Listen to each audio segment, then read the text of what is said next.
ការអនុវត្តការកាត់បន្ថយភាពក្រីក្រផ្នែកសុខភាពនៅក្នុងស្រុកចិនប៉ាត្រូវបានវិតម្លៃថាជាឧទាហរណ៍ដ៏ល្អបំផុតមួយរបស់ពិភពលោកក្នុងការកាត់បន្ថយភាពក្រីក្រនៅក្នុងឆ្នាំ2021សម្រាប់ឲ្យប្រទេសកំពុងអភិវឌ្ឍរៀនសូត្រតាម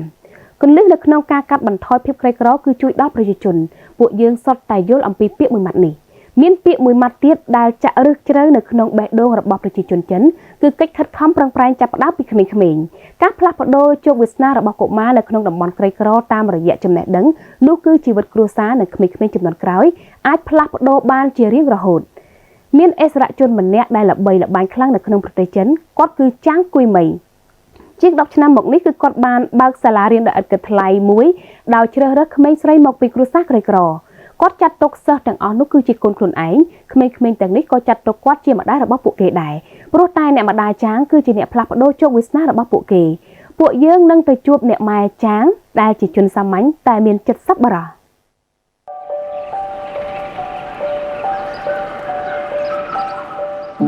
នេះគឺជាសាលាអ្នកម៉ែចាងគួយមី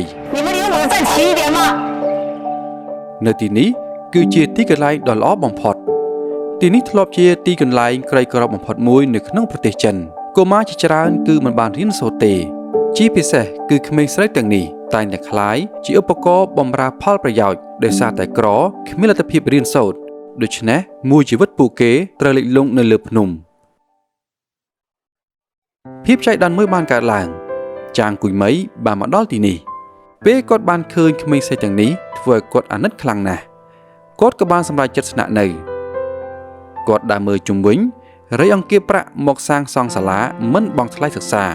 ផ្ដល់កន្លែងស្នាក់នៅនិងអាហារ3ពេលឥតគិតថ្លៃសម្រាប់កុមារគ្រប់គ្នាតើកាលនោះពិបាកនឹងចត់ប៉ុណ្ណាទៅប្រហែលមានតែគាត់ទេទើបដឹងច្បាស់គាត់ទៅយកកុមារពីផ្ទះមួយទៅផ្ទះមួយគាត់ចង់យកកុមារទៅសាលារៀនបើគ្មានលុយគឺខ្ញុំចេញឲ្យពួកគេខ្ញុំទទួលខុសត្រូវខ្ញុំទទួលខុសត្រូវទាំងអស់ពេលក្មេងស្រីទទួលបានការអប់រំពួកគេអាចផ្លាស់ប្ដូរមនុស្ស3ជំនាន់បានខ្ញុំចង់ឲ្យកុមារលើភ្នំបានទៅរៀនសាលាល្អៗដែរក្នុងជីវិតប្រចាំថ្ងៃគាត់គឺជាម្ដាយដែលយកចិត្តទុកដាក់លើក្មេងស្រីទាំងនេះគាត់បារម្ភពីរឿងអាហារពួកគេកន្លែងស្នាក់នៅពួកគេចំពោះការសិក្សាគាត់បែរក្លាយជានាយកសាលាដ៏តឹងរ៉ឹងបំផុតនៅលើโลกទៅវិញនៅសល់11នាទីទៀតទេប្រញាប់ឡើងចាងគួយមីកំពុងប្រជែងនឹងពេលវេលាអ្វីដែលគាត់ប្រជែងគឺអនាគតក្មេងៗទាំងនេះរឿងរ៉ាវរបស់គាត់ធ្វើឲ្យប្រទេសចិនទាំងមូលមានការរំភើបចិត្តសូមស្វាគមន៍ចាងគួយមីជួនគំរូនៅយុគសម័យពួកយើង大家好，我是女子高中第4届的毕业生，我叫付米，我现在是一名医生，现在是法定县第2中学的一名教师，现在是一名交通警察，现在在法院工作，我现在是律师事务师，我现在在文山州法官县第3小学任教，这些是我的学生。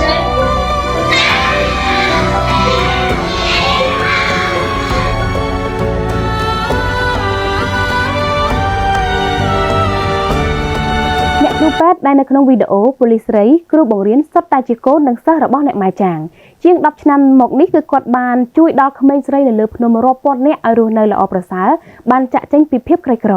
ពេលនេះក្មេងស្រីទាំងនេះគឺបានចាប់ផ្ដើមប្រើចំណេះដឹងរបស់ពួកគេតបស្នងសង្គមវិញតើមានរឿងអ្វីដែលកាន់តែរំភើបនិងភ្ញាក់ផ្អើលជាងនេះទៅទៀតនេះគឺជាមូលហេតុដែលប្រទេសចិនប្រើពេលតែ8ឆ្នាំប៉ុណ្ណោះដើម្បីឲ្យប្រជាជនក្រីក្រជិត100លាននាក់រស់នៅប្រកបដោយសុភមង្គលអគ្គលេខាធិការអង្គការសហប្រជាជាតិបានវិតម្លៃថាសមិទ្ធផលដ៏អស្ចារ្យរបស់ប្រទេសចិនបានផ្ដល់ក្តីសង្ឃឹមយ៉ាងច្រើនទៅដល់សហគមន៍អន្តរជាតិទាំងមូលរដ្ឋាភិបាលចិនបានសន្យាយ៉ាងម៉ឺងម៉ាត់ចំពោះប្រជាជននៅពេលនោះពួកយើងសង្ឃឹមយ៉ាងមុតមាំថារឿងបែបនេះគឺនឹងកើតឡើងគ្រប់ទីកន្លែងនៅក្នុងពិភពលោកហើយមនុស្សគ្រប់គ្នានឹងមិនមានភាពក្រីក្រតទៅទៀតទេហើយមនុស្សដែលកំពុងតែជួបការលំបាកសុទ្ធតែអាចរស់នៅក្នុងជីវិតដែលពួកគេចង់បាន